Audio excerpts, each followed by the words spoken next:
Gary Oldman sait parfaitement comment faire prospérer sa carrière en décrochant des rôles marquants comme Winston Churchill, Dracula et Sirius Black dans Harry Potter. En revanche, il semble moins doué pour préserver un mariage. Tenter de décrypter la chronologie de ses relations amoureuses est plus complexe que de résoudre une énigme. Avec 2 relations très médiatisées, des fiançailles, 5 mariages et 4 divorces, de quoi donner le tournis. Oldman semble déterminé à ne pas renoncer à l'amour et nous avons reconstitué l'intégralité de sa vie sentimentale, scandale compris. Cet acteur brillant mondialement reconnu pour son talent caméléon à se fondre dans n'importe quel personnage a mené une vie personnelle aussi dramatique, imprévisible et tumultueuse que les scénarios classiques qu'il interprète au cinéma. Tandis que les critiques de cinéma dissèquent depuis des décennies ses performances magistrales, la presse à scandale s'est également donnée à cœur joie pour retracer les hauts et les bas vertigineux de ses aventures amoureuses. La première histoire d'amour médiatisée de Gary à Hollywood fut avec l'actrice Leslie Manville. Ils se rencontrèrent lors d'une pièce au Royal Court Theatre de Londres et se marièrent en 1987. À l'époque, tous deux étaient dans des étoiles montantes du théâtre britannique profondément respectés pour leur talent brut et leur dévouement à leur art. Ils partageaient une passion pour la scène et leur lien semblait fondé sur une ambition artistique commune. Rapidement, leur union aboutit au mariage et ils accueillirent un fils Alfie né en 1989. Cependant, ce bonheur fut de courte durée. La même année, l'acteur prit une décision radicale qui allait bouleverser sa vie. Il choisit de s'installer en Amérique pour poursuivre ses rêves de cinéma à Hollywood. Le faste et le glamour de la Californie semblaient l'attirer et Gary, désireux de faire progresser sa carrière à tout prix, choisit de laisser derrière lui sa femme et son fils de 3 mois en Angleterre. Ce choix a naturellement suscité de vives critiques et de nombreuses spéculations. Beaucoup se demandaient pourquoi il n'avait pas emmené sa jeune famille aux États-Unis pour entamer ce nouveau chapitre de leur vie ensemble. Au lieu de cela, ce départ soudain a laissé Manville seul face aux complexités des débuts de la maternité, tandis que son mari poursuivait la gloire outre-Atlantique. Pendant des années, Manville a gardé un silence digne, évoquant rarement cette douloureuse séparation en public.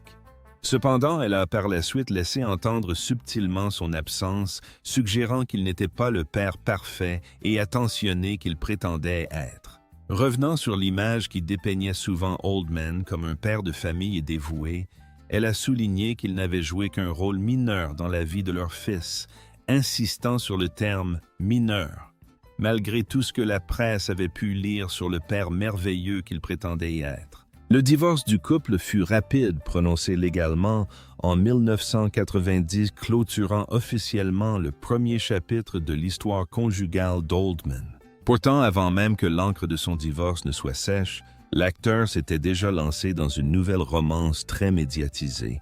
Il commença à fréquenter la sublime Uma Thurman peu après avoir quitté sa femme et leur nouveau-né. Les circonstances de leur première rencontre restent un mystère hollywoodien alimentant rumeurs et théories contradictoires. L'une des plus répandues suggérait que Sean Penn aurait présenté Thurman à Oldman sur le tournage du drame policier intense State of Grace en 1989. Une autre rumeur prétendait que Thurman était en réalité en couple avec le réalisateur du film lorsqu'elle croisa le chemin d'Oldman sur le plateau. Pendant longtemps, aucune de ces théories ne semblait étayée par des faits concrets, laissant les fans s'interroger sur les véritables origines de leur attirance mutuelle.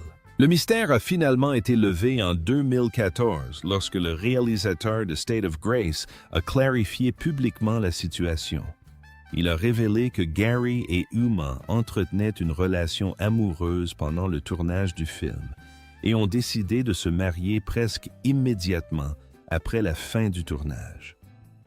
Quoi qu'il en soit, il y avait un lien indéniable et complexe entre le premier mariage de Gary avec Leslie et sa relation naissante avec Uma. Thurman elle-même a déclaré plus tard qu'ils s'étaient rencontrés en Angleterre alors qu'elle n'avait que 18 ans, ce qui situe leur première rencontre en 1988 ou début 1989. À cette époque, Oldman était encore marié légalement et socialement à Manville. Cette révélation a amené beaucoup à se demander si cette nouvelle passion était la véritable raison inavouée de son choix de quitter sa première femme et son jeune fils. Malgré une différence d'âge significative de 12 ans et les circonstances chaotiques de leur rencontre, Oldman et Thurman se marièrent en 1990 après à peine plus d'1 an de relation. Ils furent salués comme l'un des couples les plus excentriques et visuellement saisissants d'Hollywood, alliant l'énergie intense et ténébreuse de lui à l'élégance juvénile et éclatante de elle. Mais la passion qui les avait unis s'éteignit aussi vite qu'elle s'était allumée. 2 ans de mariage suffirent à ce couple médiatisé pour se séparer. Leur union prit fin brutalement lorsque Thurman le quitta apparemment par une lettre cinglante adressée à Gary, déclarant sans ambages qu'il lui était tout simplement impossible de vivre avec lui au quotidien. La goutte d'eau qui a fait déborder le vase pour la jeune actrice est survenue après un incident notoire, l'arrestation d'Oldman pour conduite en état d'ivresse à Los Angeles. Son combat contre l'alcool commençait à peser lourdement sur leur vie commune, créant un climat instable que Thurman ne pouvait plus tolérer. Des années plus tard, se remémorant ce mariage bref et tumultueux, Thurman décrivait cette relation comme une erreur, la comparant à une passion dévorante et passionnée, vouée à l'échec. Elle remarquait avec ironie qu'il fallait une femme d'exception pour le supporter, sous-entendant que sa personnalité intense et ses démons grandissants étaient bien trop lourds à porter pour elle à ce moment-là. Oldman, jamais avare de franchise ni d'honnêteté brutale en interview, a fini par donner son point de vue sur son divorce. Il plaisantait souvent sur son unique mariage qui n'avait duré que 10 minutes, une remarque largement interprétée comme une allusion à Thurman et à son union la plus courte. Abordant le sujet du divorce et répondant aux déclarations publiques de Thurman sur sa vie commune, il a confirmé que vivre avec elle n'était certainement pas de tout repos, tout en affirmant que ses difficultés provenaient de raisons totalement différentes. Il a lancé cette boutade célèbre à la presse, suggérant que l'on devrait essayer de vivre avec un ange, sous-entendant que sa perfection apparente masquait une toute autre réalité en privé, avant de conclure finalement que selon lui, cette relation n'avait finalement pas grande importance pour aucun d'eux. Fidèle à lui-même, Gary Oldman n'a pas tardé à se remettre de ses frasques et a entamé une nouvelle relation très médiatisée. Il a rencontré la sublime actrice et mannequin italienne Isabella Rossellini lors du tournage du drame historique Immortal Beloved en 1993. L'alchimie entre eux fut immédiate et palpable à l'image de la romance passionnée des personnages qu'ils incarnaient à l'écran. Quelques semaines seulement après leur rencontre, les rumeurs de mariage allaient bon train dans leur entourage et à la fin de cette même année, ils étaient officiellement fiancés. Rossellini apporta à sa vie une touche de sophistication et de maturité européenne, et pendant un instant, il sembla qu'Oldman avait enfin trouvé un équilibre. Cependant, en coulisses, sa consommation d'alcool continuait de devenir totalement incontrôlable. Son alcoolisme atteignit un niveau alarmant durant cette période culminant avec une beuverie légendaire et dangereuse de 70 jours, au cours de laquelle sa santé se détériora tellement que sa langue, paraît-il, devint entièrement noire. Consciente de la gravité de la situation et refusant de s'enliser dans un cycle autodestructeur, Isabella lui lança un ultimatum strict et non négociable. Soit il entrait immédiatement en cure de désintoxication et se sevrait, soit il n'y aurait pas de mariage. Poussé par la peur de la perdre et la prise de conscience qu'il se détruisait, Oldman finit par entrer en cure de désintoxication. Il réussit à se sevrer, admettant plus tard publiquement que vaincre sa dépendance avait été l'une des choses les plus difficiles qu'il ait jamais faites. Pourtant, malgré sa guérison, leur relation amoureuse était déjà brisée et le mariage promis à Isabella n'eut jamais lieu. Le couple épuisé se sépara officiellement en 1996. Même après une crise personnelle aussi profonde, il s'obstinait à croire au grand amour. Curieusement, durant la période tumultueuse de sa séparation avec Rossellini, il entamait déjà son troisième mariage qui allait s'avérer être la relation la plus tumultueuse, toxique et juridiquement épuisante de toute sa vie. Il rencontra la photographe Donna Fiorentino lors d'une réunion des Alcooliques Anonymes en 1996, où tous deux cherchaient officiellement du soutien face à leurs problèmes de toxicomanie. Se sentant proches grâce à leur vulnérabilité et leurs démons communs, ils tombèrent amoureux l'un de l'autre avec une rapidité fulgurante. 5 mois seulement après leur rencontre, ils se mariaient et Donna était déjà enceinte de leur premier fils Gulliver. 2 ans plus tard, leur famille s'agrandit avec la naissance de leur deuxième fils Charlie. En 2001, Gary était confronté à son 3e divorce et l'illusion d'un foyer stable et sobre s'était complètement effondré. Leur mariage, qui avait duré 4 ans, était profondément entaché par des accusations mutuelles d'addiction et de violence conjugale atroces. La séparation a rapidement dégénéré en une bataille juridique acharnée et diffamatoire étalée à la une des journaux internationaux. Donna a affirmé dans des documents juridiques explosifs qu'Oldman l'avait agressé physiquement, l'accusant de l'avoir frappé au visage avec un lourd téléphone alors qu'elle tenait leur plus jeune fils dans les bras. Elle a également dressé un tableau sombre de sa vie privée, affirmant qu'il dépensait des fortunes en drogues, en alcool et en services de prostituées de luxe. Oldman a nié avec véhémence et catégorique toutes ces accusations choquantes, lançant une contre-attaque féroce devant le tribunal. Il a affirmé que ses graves addictions persistantes la rendaient totalement inapte à être mère, arguant que ces allégations étaient des mensonges malveillants destinés à détruire sa carrière et à l'extorquer. Après avoir examiné les preuves nombreuses et profondément troublantes présentées par les 2 parties, le juge a rendu une décision rare et définitive, accordant à Oldman la garde exclusive légale et physique de leurs 2 jeunes fils. Ironie du sort, un arrangement de garde similaire avait été conclu pour la fille de Donna, issue de son premier mariage avec le célèbre réalisateur David Fincher, confortant ainsi la décision du tribunal.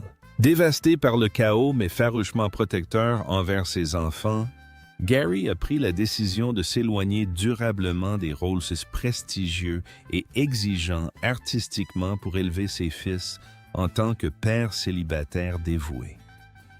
Il s'est retiré des feux de la rampe et a commencé à accepter des rôles au cinéma uniquement pour la rémunération nécessaire au soutien financier de sa famille. Il a assumé pleinement ce changement de philosophie professionnelle, confiant ouvertement à son agent qu'il souhaitait minimiser son effort physique pour maximiser ses gains. C'est précisément grâce à cette approche pragmatique et financière que le légendaire acteur a incarné Sirius Black dans la saga Harry Potter et le commissaire Jim Gordon dans la trilogie acclamée de Christopher Nolan Dark Knight, 2 blockbusters ironiques qui ont relancé sa carrière tout en lui permettant d'être présent pour ses garçons. Des années plus tard, les fantômes de ce 3e mariage ont refait surface lorsque Donna a pris la parole publiquement dans le sillage du mouvement #MeToo. Rouvrant de vieilles blessures, elle a exprimé son amertume persistante, déclarant avoir le sentiment qu'il lui avait volé ses enfants et détruit sa vie. Elle a également affirmé qu'il l'avait cruellement et efficacement exclu de la vie de ses enfants, constatant avec une immense tristesse que ses 2 fils adultes lui adressaient à peine la parole. Cependant, Gulliver Oldman a rapidement publié une lettre ouverte pour défendre son père, le décrivant comme un héros et un tuteur aimant et rejetant les accusations renouvelées de sa mère comme une vaine répétition de vieux mensonges déjà avérés. Après l'épuisement que lui avait procuré ce troisième divorce, l'acteur n'avait apparemment pas l'intention de se remarier de sitôt. Étonnamment pour un homme qui enchaînait habituellement les relations, il s'en tint à son projet pendant un temps considérable. Moins d'un an après la fin de son divorce avec Fiorentino, il entama une relation relativement stable et discrète de 3 ans avec Ailsa Marshall qui se termina à l'amiable en 2005. Pendant plusieurs années, il évita consciemment toute liaison amoureuse sérieuse et juridiquement contraignante afin de préserver le bien-être émotionnel de ses fils, privilégiant ses devoirs de père à ses propres aspirations amoureuses. Mais le temps guérit les vieilles blessures, et en 2008, le monde découvrait la 4e épouse de Gary Oldman. Il épousa Alexandra Edinburgh, une chanteuse violoncelliste et compositrice britannique de talent qui apporta une sérénité artistique à sa vie. Alexandra avait 20 ans de moins que Gary, un écart d'âge considérable qui, une fois de plus, suscita des murmures.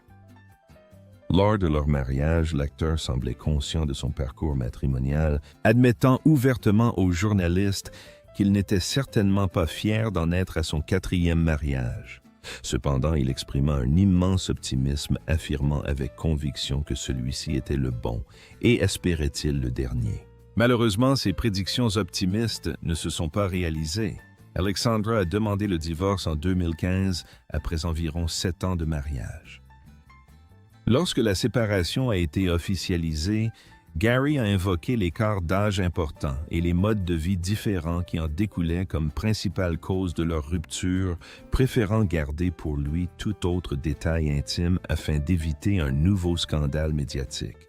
Pourtant, l'acteur, alors âgé de 59 ans, s'est révélé un éternel optimiste farouchement déterminé à trouver une partenaire pour la vie malgré son âge et ses nombreux échecs passés. Et comme par magie, 2 ans seulement après son 4e divorce, il s'est remarié avec Gisèle Schmidt. L'écrivaine conservatrice d'art et actrice s'est dit oui lors d'une cérémonie intime et discrète organisée dans la résidence privée de Douglas Urbanski, le manager de longue date et ami proche de Gary. Après plusieurs années de vie commune de voyage et de projets d'avenir, l'acteur avait finalement décidé de faire sa demande en mariage d'une manière pour le moins théâtrale. Comme Oldman l'a révélé plus tard à des animateurs de talk-show amusés, il a en réalité demandé Gisèle en mariage alors qu'il était encore dans la peau de l'emblématique ancien premier ministre britannique Sir Winston Churchill.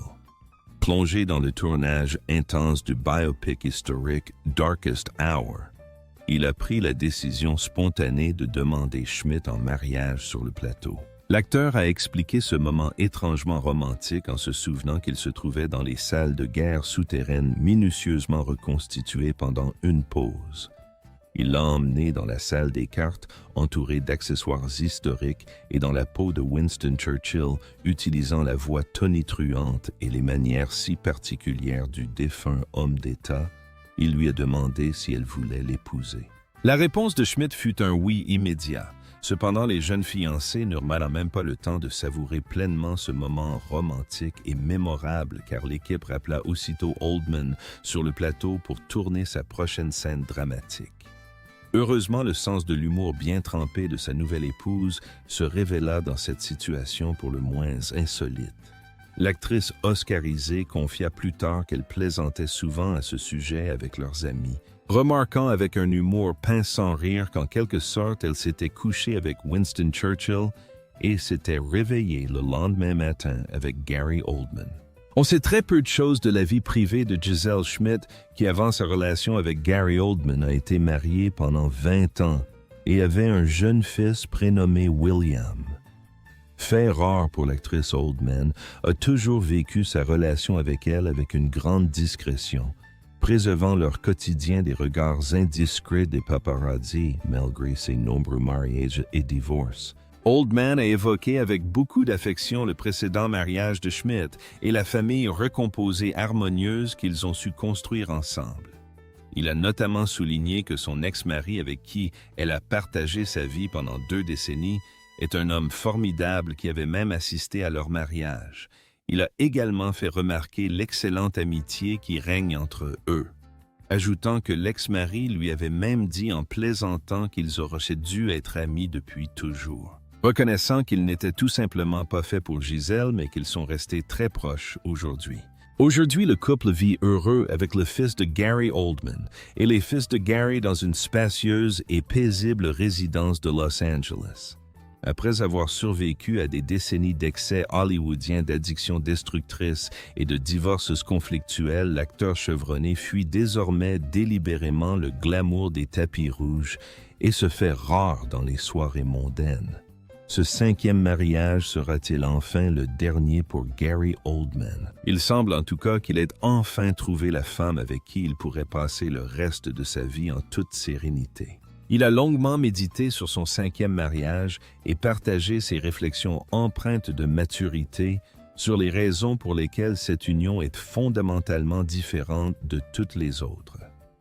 Il a expliqué que selon lui, les hommes ne comprennent vraiment le sens de leur vie qu'après avoir franchi le cap de la quarantaine. Il a suggéré que chercher l'amour plus tard dans la vie, c'est avant tout être réceptif à un amour différent plus ancré dans la réalité, qui privilégie la complicité et la sérénité au drame et aux passions dévorantes. Assurément, cette différence est une excellente chose dans son cas. Et peut-être les heures les plus sombres d'Oldman sont-elles désormais derrière lui.